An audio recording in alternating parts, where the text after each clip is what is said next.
Good afternoon, ladies and gentlemen. Welcome to the TRELLUS Health PLC Interim Results Investor Presentation. Throughout this recorded presentation, investors will be in listen-only mode. Questions are encouraged and can be submitted at any time using the Q&A tab situated on the right-hand corner of your screen. Just simply type in your questions at any time and press send. The company may not be in a position to answer every question it receives during the meeting itself. However, the company review all questions submitted today and publish responses where it's appropriate to do so.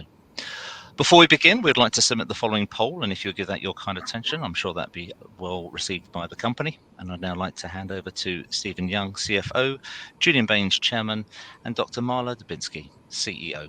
Good afternoon. Good afternoon. Yeah. Thank you, Mark. Good afternoon, everybody. Again, I'm pleased to be presenting on our interim results for TRELLUS Health. As noted, I'm Dr. Marla Dubinsky from Mount Sinai School of Medicine, New York, and I have taken over and assumed the role of CEO as of July 19th. And I'm here with our CFO, Steve Young, as well as introduce our COO, who's not here today, but has really been instrumental in helping to move the company forward, as I will present today, recognizing that almost everything that I'm going to be presenting today has really occurred to drive the business forward really in the last 10 weeks. So I thought I would start with of course, the disclaimers, but let's move to the overview of the company. For those of you who may or may not remember what we are and know what we are, we're really the first digitally delivered health company that is focused on building self-management solutions and tools for patients with chronic conditions to be able to take charge of their health and change their health behaviors for better outcomes. We use a proprietary methodology that was developed and validated at Mount Sinai by myself and my co-founder, Dr. Lori Kiefer, which is the first resilience-based self-management solution out there in the market for chronic conditions. There are three main components to TRELLUS. We've got a platform that actually delivers our resilience method and self-management tools, along with a team that enforces and facilitates the behavior change strategies that we deliver through our platform.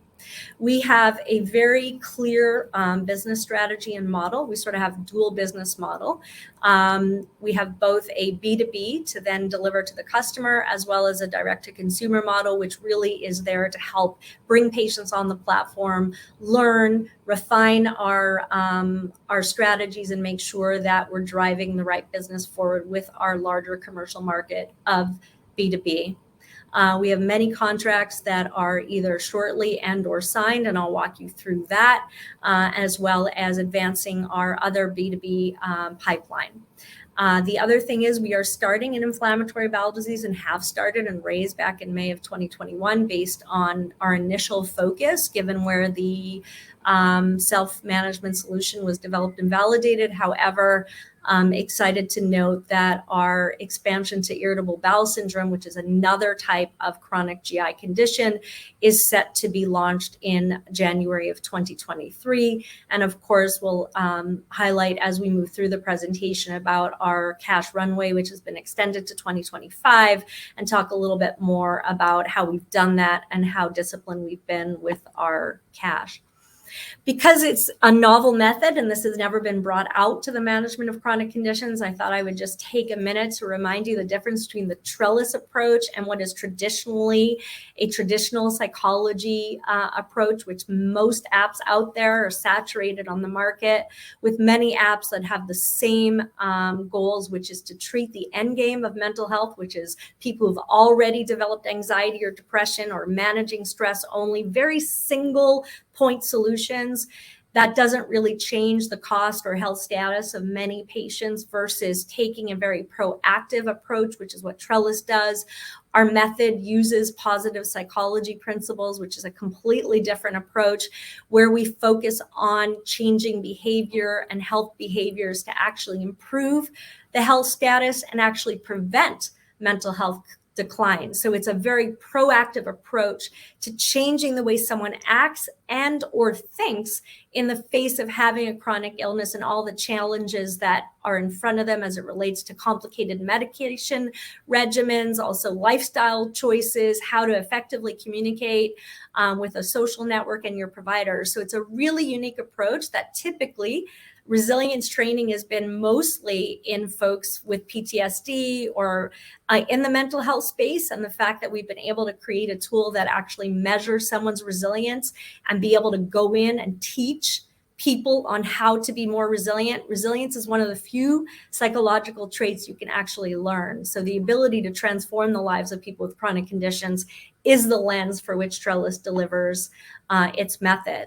I noted that we started with inflammatory bowel disease, and just in case you're not familiar with it, the word IBD means two things: Crohn's disease and ulcerative colitis, which is the diseases that I've been treating for 25 years plus.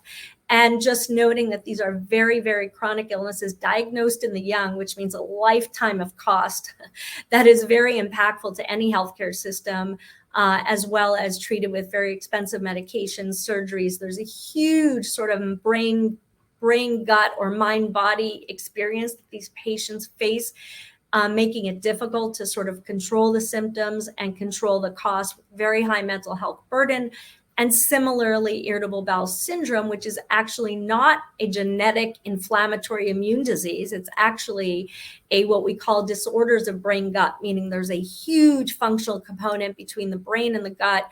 And basically, instead of having migraines when you're stressed, patients have these GI symptoms, and it's really debilitating and actually impacts your ability to actually work and get through the day-to-day. So both of them are in need for a sort of a resilience self-management solution, so that patients are not relying on the low-value healthcare system and basically putting them in charge of their health so they can control and function in a day-to-day setting. So when we talk about our dual business model, it's really important to understand that in order to actually make sure you have the right product to deliver to your paying clients, you need to make sure that you're delivering what the end user really needs and wants. And we've been fortunate enough to actually have end users on the platform, sort of using almost like a phase 2 type of study before we get into phase 3, where you take your learnings from a smaller patient population, refine and observe, create data that actually helps our conversations with our end game strategy, which is really our business to business, which is delivering it to the same consumer that we do directly to the consumer. And what this slide shows you is that there's different value props for who the end user is, if it's directly to the end user or whether we're going through our business partners, because business partners, which are really health plans, employers, companies that actually take on the risk of the health plans and say, we're going to partner with people out there and we're going to deliver you your patients at lower cost, and really hiring us to sort of be that resilience or self-management part of their value prop.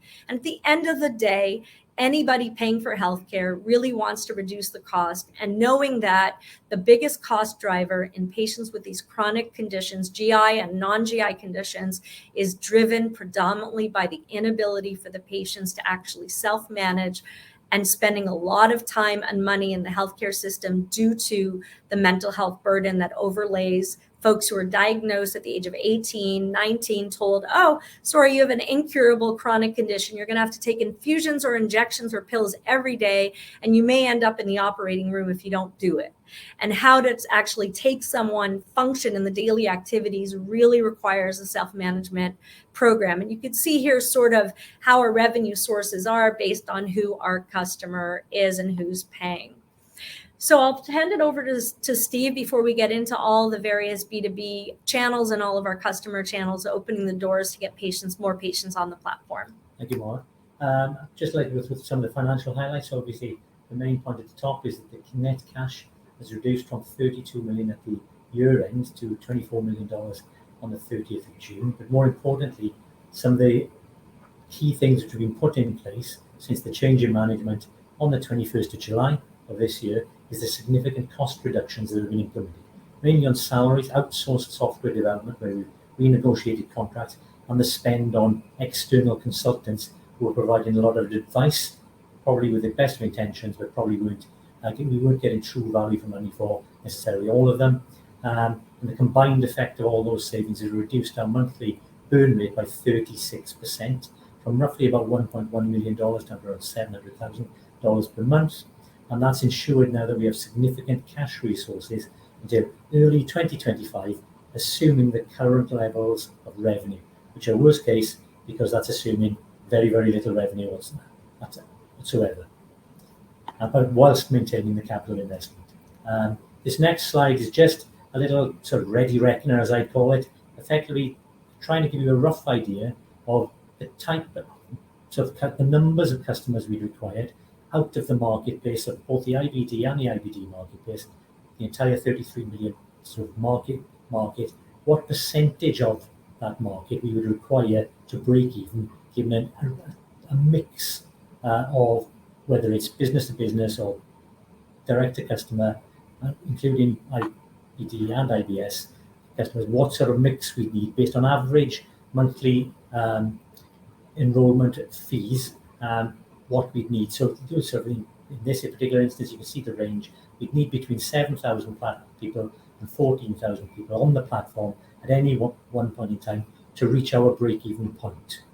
Yeah, I think it's just a matter of really when, but also understanding that B2B still remains our North Star.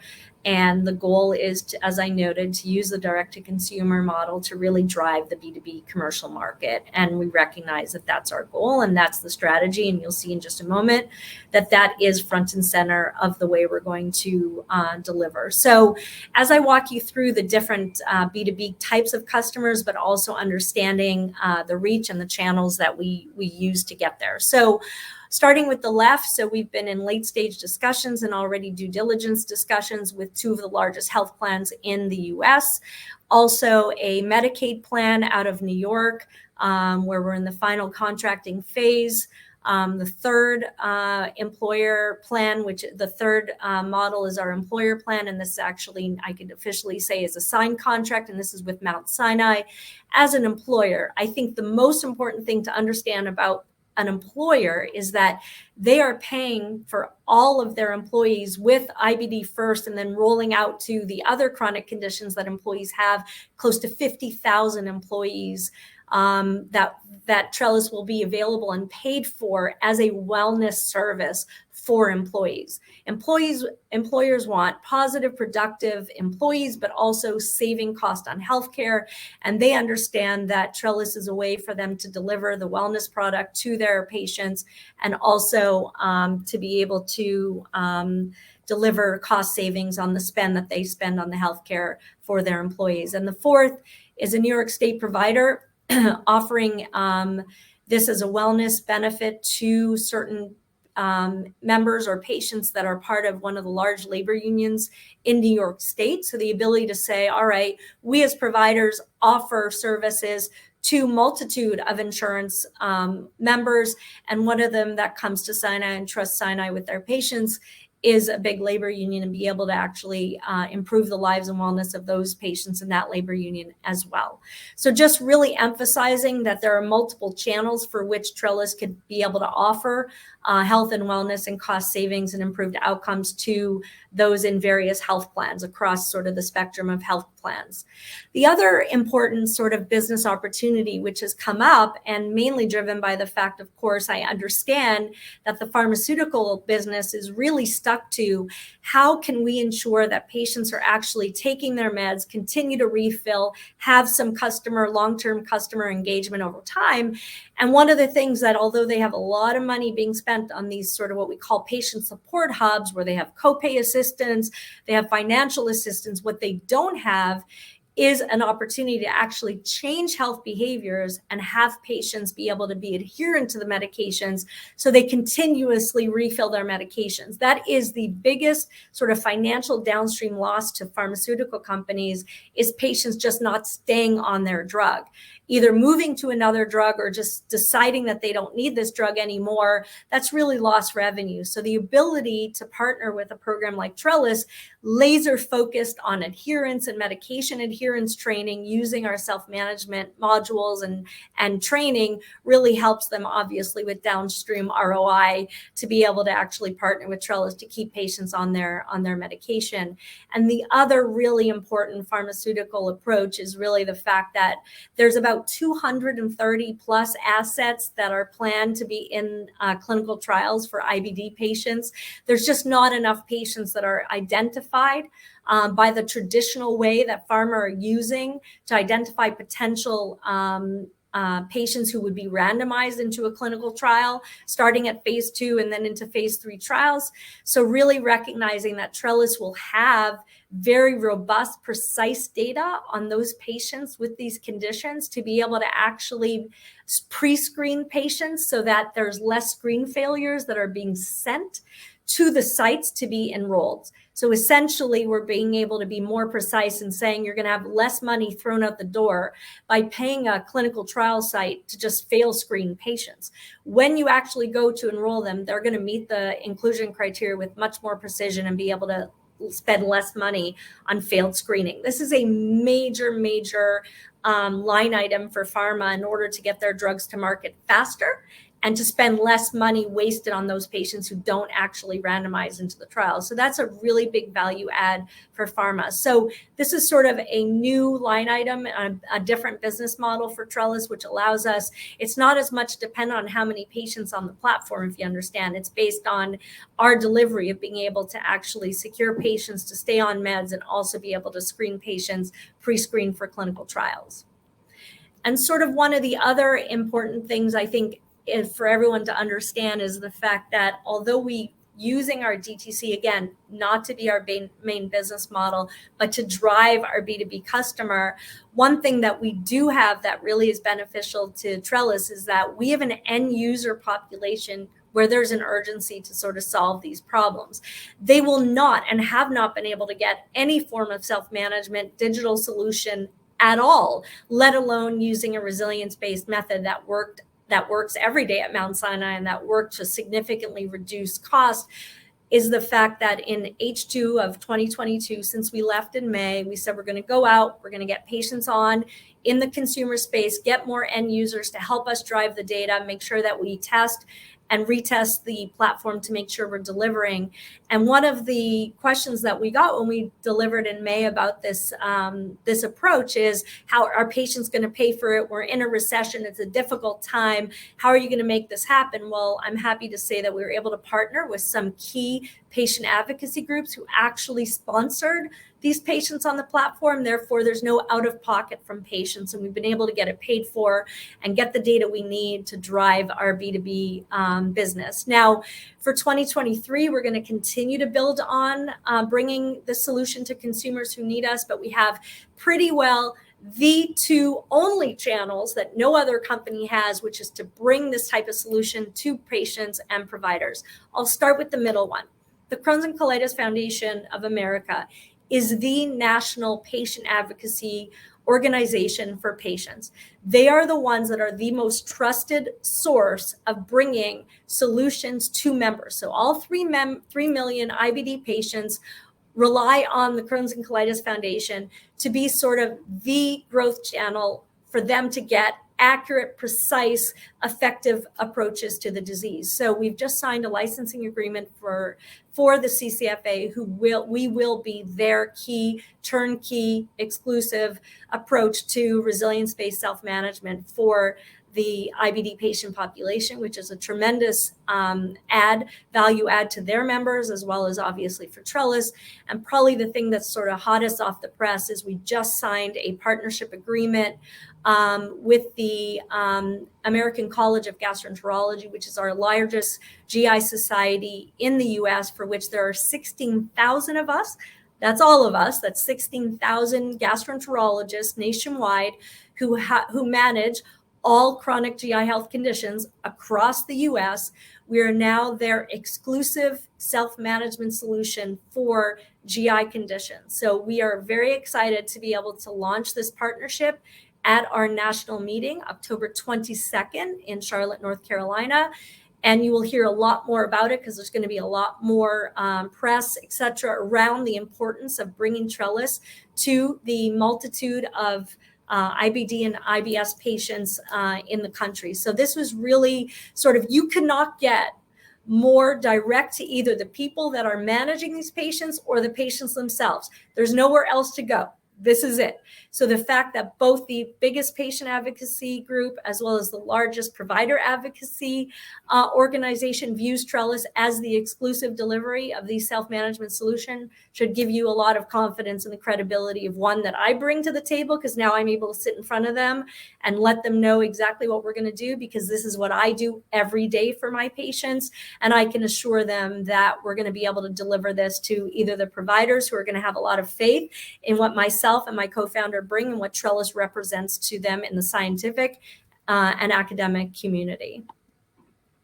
So as we approach sort of where we're spending our Q4 time getting ready for all of the, this, bringing all these end users to the table and delivering our solution to them, is obviously our product is an evolution to make it usable and featuring it towards having a second disease now on board, which will be irritable bowel syndrome, as I noted, which will be, we originally had talked about bringing it on sometime in late H1. Well, actually, we've been able to move quicker in the product and work with our technology and our developers to actually bring IBS to be wrapped in a bow, as well as IBD. So in January, we're going to be able to really roll out to our employers, our end users, and carry out and deliver on what we said we were going to do from day one. And we also are launching our learning management system, which we've automated all of the behavior change modules now. So it's going to be all standalone. So we have just a resilience and self-management curriculum that's all automated. And the coaching team are there to help facilitate and make sure patients actually progress through their curriculum. And I'm excited now that we're launching with GI On Demand and the American College of Gastroenterology. GI On Demand is the platform that actually delivers the ACG members and providers out there these tools that we're going to be able to actually, we're developing a provider app where it's just a pure communication, almost like a WhatsApp regarding TRELLUS between providers and the TRELLUS team. So we continue to ensure we're driving all of that to be the communication so that the providers are aware of what their patients' needs are, so we can get them and better effective communication with their providers, so they don't end up using the hospital and the emergency room visit to try and get the attention of the provider.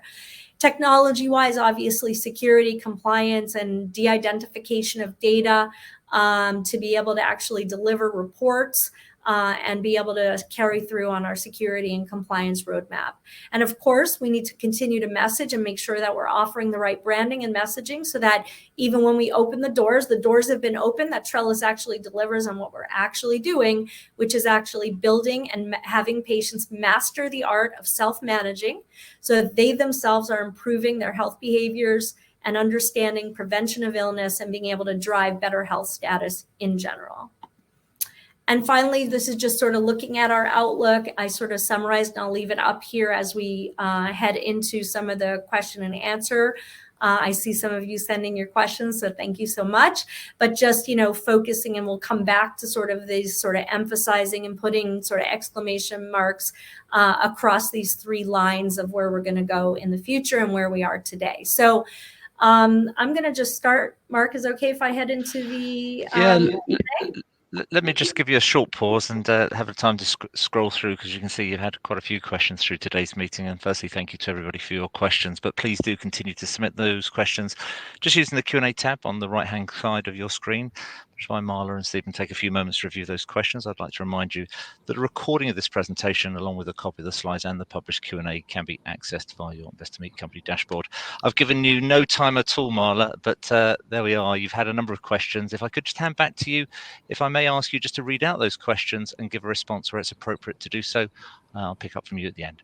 Yeah, so I'm going to approach the first one, which said about outside the U.S. So the good news is that with us sort of making these pivotal changes to automate our digital strategies and have a coaching model, therefore we're not using any kind of licensed nurses, or we don't need to worry about licensing requirements and trying to get everybody licensed across every commercial health plan.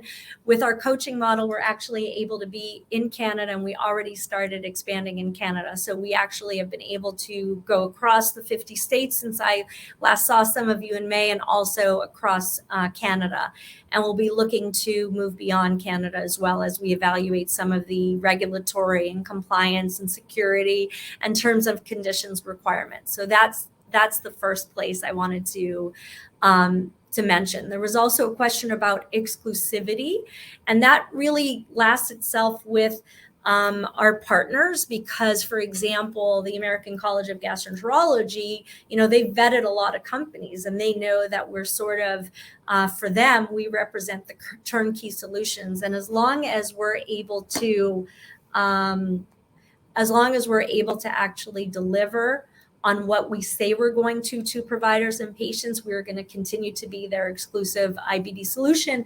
And we even have discussed that if they come to us and say, hey, we're evaluating another solution, we'll say, well, wait a minute, we can probably provide that for you. And we have that in the agreement, that if we can come through and we can provide them something that one of our competitors or partners out there have access to that we don't quite yet, we get sort of right of first refusal. So the question was, by the way, that I'm answering, because I'm like used to doing Zoom Q&A on my talks, is it said, you mentioned exclusivity, how long does that last and what are they committed to do? So that was that question. And the other one was about rolling out beyond the US.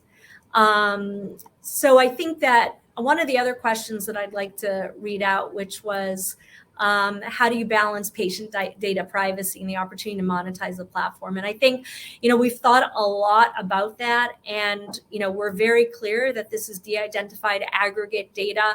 A lot of our pharma partners, when we look at what we promise as reporting, because that really ties back, a lot of it is how many people logged on, how many people completed the platform, what's the demographic in aggregate data? Like, are they more females? Are they more people who live on the West Coast versus the East Coast?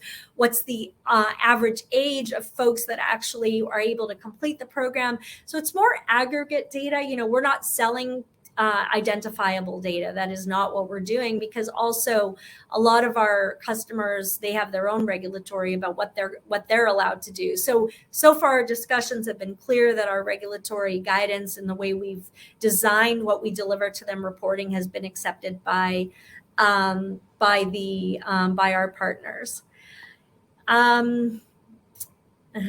There was a good question about IBS is a very large opportunity, but very competitive. How do you manage this entry into the market? So let me talk to you a little bit about what is out there for IBS and what TRELLUS is versus every other cognitive behavioral therapy app ever developed. CBT, giving something prescribed for 12 weeks, not including the providers as part of the solution, not providing anything but one technique to actually manage IBS, not taking into account the whole mind-body sort of approach to IBS, not having the nutritional aspect of IBS. It basically is a single point solution targeting one thing. The beauty about TRELLUS is we are actually teaching people how to be effective self-managers and focusing on the totality of the holistic aspect of IBS. We are the only ones that have this resilience-based method. So for me, again, this speaks to the fact that ACG, our American College, as well as GI On Demand, has viewed us as the only effective, academically validated solution that they want to bring to the 33 million plus patients with IBS and IBD. Should speak to the fact that they've all had opportunities to speak to every person in this space, and TRELLUS has been the one that has been the most effective change of human behavior. So I hope that sort of gives you a handle on the idea that the folks that are making the decisions about what gets into the hands of GI providers across the country, like myself, have been vetted, and we have been found to be the most impactful and effective.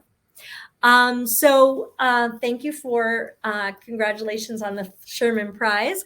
And the question is, why do I not think the market is acknowledging the progress in the business? Well, I would need a lot of alcohol to have that discussion, but really, I think a lot of it is just understanding what we're doing. And I'll be honest, I have specifically, strategically been insular for the moment at getting the buy-in of those folks who really are been my friends, my advisors, and sort of across the IBD centers across the country. Everyone knows it's a good idea. The question is, how are you going to get it paid for? And that was most of the discussion over the year, was really trying to figure out what's the best business model. Can I get consumers on? Can I get it paid for in the interim to really build data? And now that we've opened up, now that the CCFA has recognized us as their partner for their members, now that we have the credibility of the GI, of our National GI Society, I think, and now that we have the messaging honed into exactly what we do, I think the next 6 months is going to be a very, very big difference for Trellis. And that's sort of what I'm banking on, is that the message is going to be pretty clear. Also, it's Julian here. One thing I think is important for everyone to understand is we were getting a track record of not particularly delivering. And in the last 10 weeks, we have delivered more than in the considerable amount of time before that.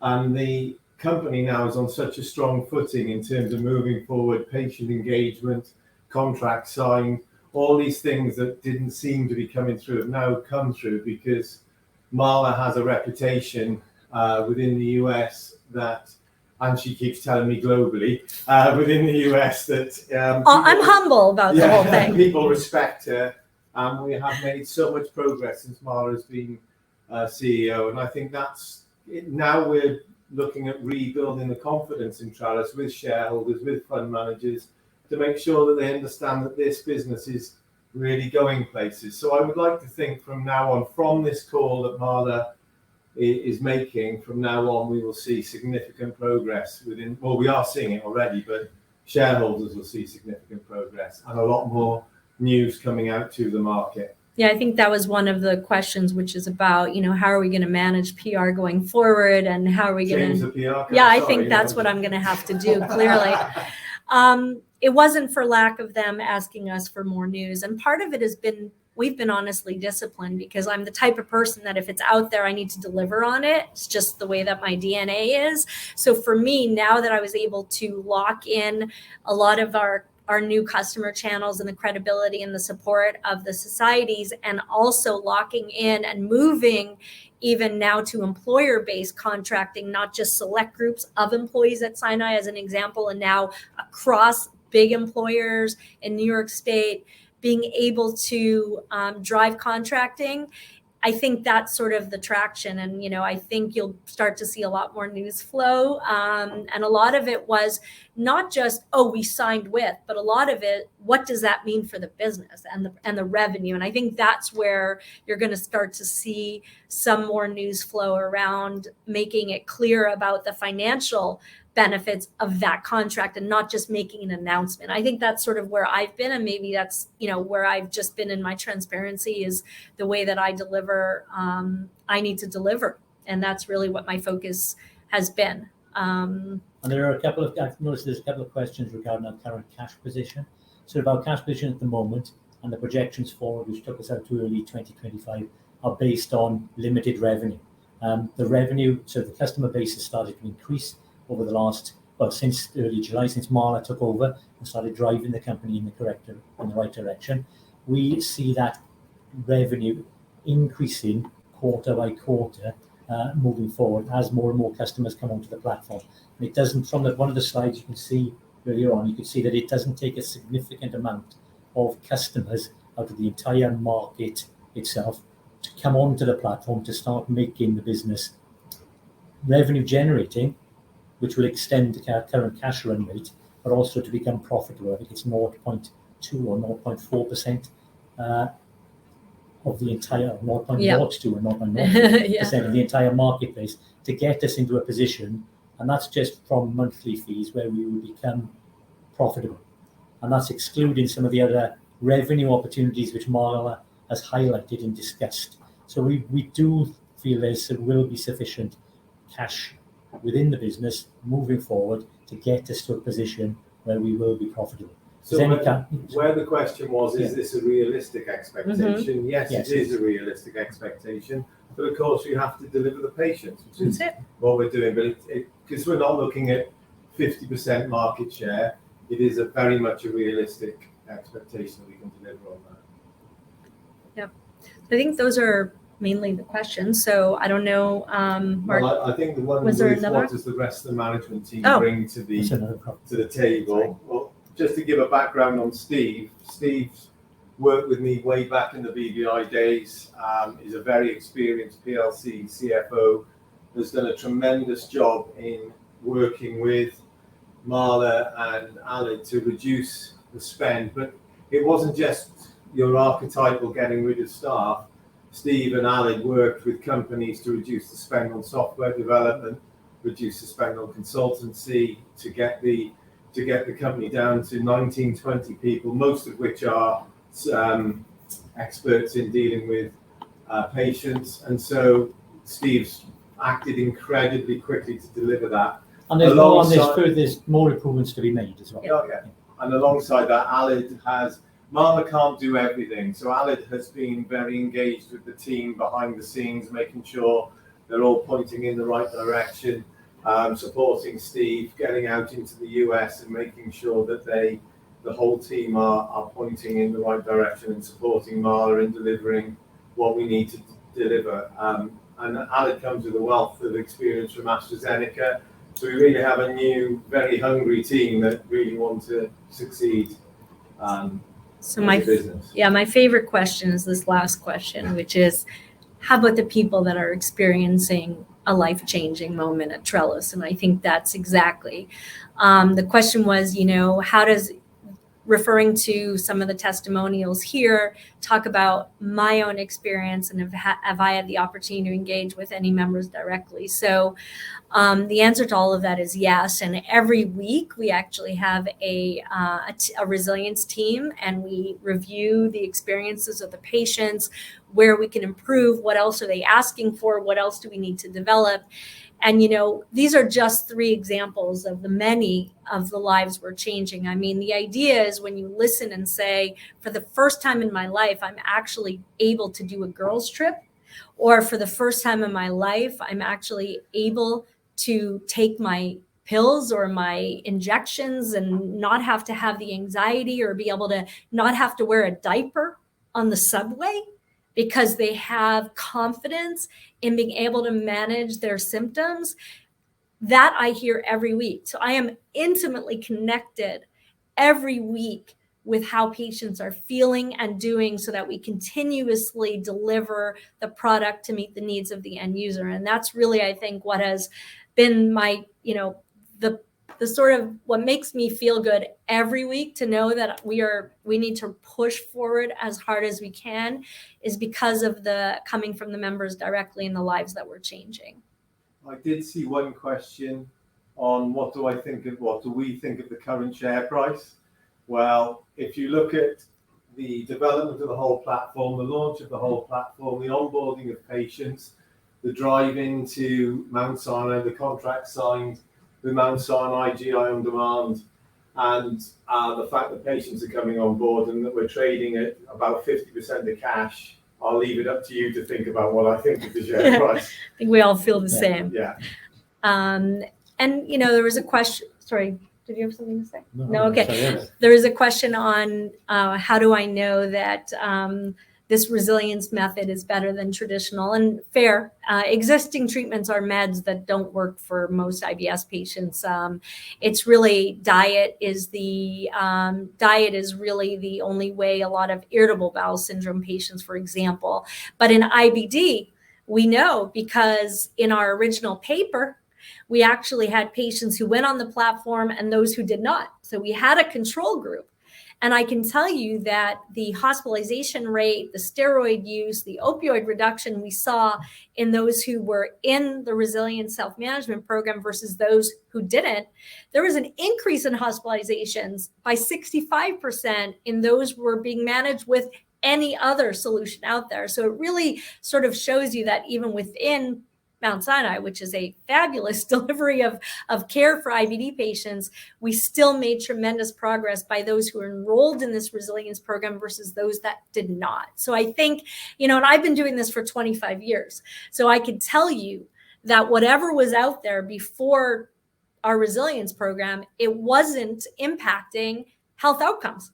We were just managing patients with biologics, steroids, opioid utilization. We were not changing behavior. And so the fact that we have finally have a solution that actually changes health behaviors, I think sort of trumps a lot of other historical ways that we've tried, including myself, for a quarter of a century, trying to actually move the needle on health outcomes. And one of the last questions is whether or not there are other ways that we may bring solutions, including whether diagnostic tests are going to be brought. I think right now, because again, Trellis is not prescribing, we're not diagnosing, we're not treating, we're actually supporting and coordinating and delivering sort of these behavioral solutions. That a lot of it is going to be more partnerships, less so sort of delivering directly any type of prescribing diagnostic test.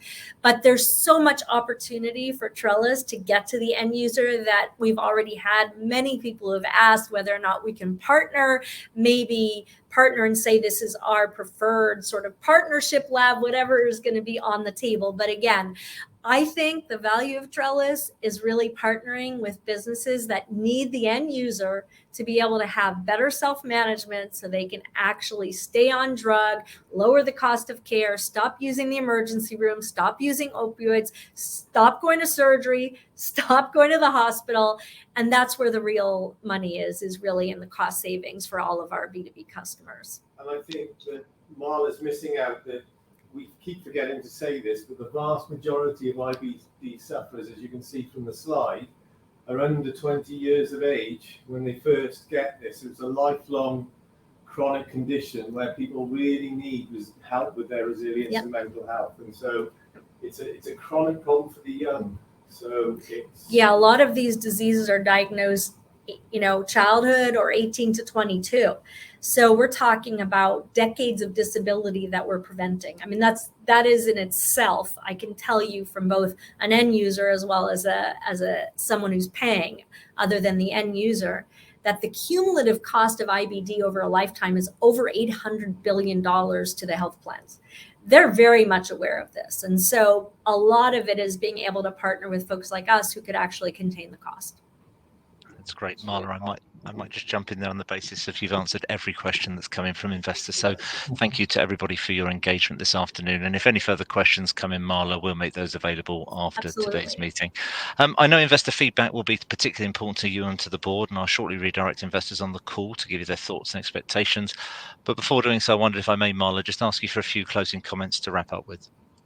I mean, I think this slide is enough to close the talk on, realistically imagine, the fact that in the last 10 weeks, we've actually either signed or in late stage discussions of every contract we said we've been wanting to sign for over a year. We've also been able to get patients on the platform. We've reconfigured the entire platform to deliver across North America. And now we're going to be able to reach to every type of provider or consumer that's out there that can benefit from our solution. I'm not sure there's much more that could have been done in the last 10 weeks to drive this business forward. That's great. Marla, Julian, Stephen, thank you very much indeed for updating investors this afternoon. Could I please ask investors not to close this session, as we now automatically redirect you for the opportunity to provide your feedback in order that the management team can better understand your views and expectations. This will only take a few moments to complete, but I'm sure will be greatly valued by the company. On behalf of the management team of TRELLUS Health PLC, we'd like to thank you for attending today's presentation. Good afternoon to you all.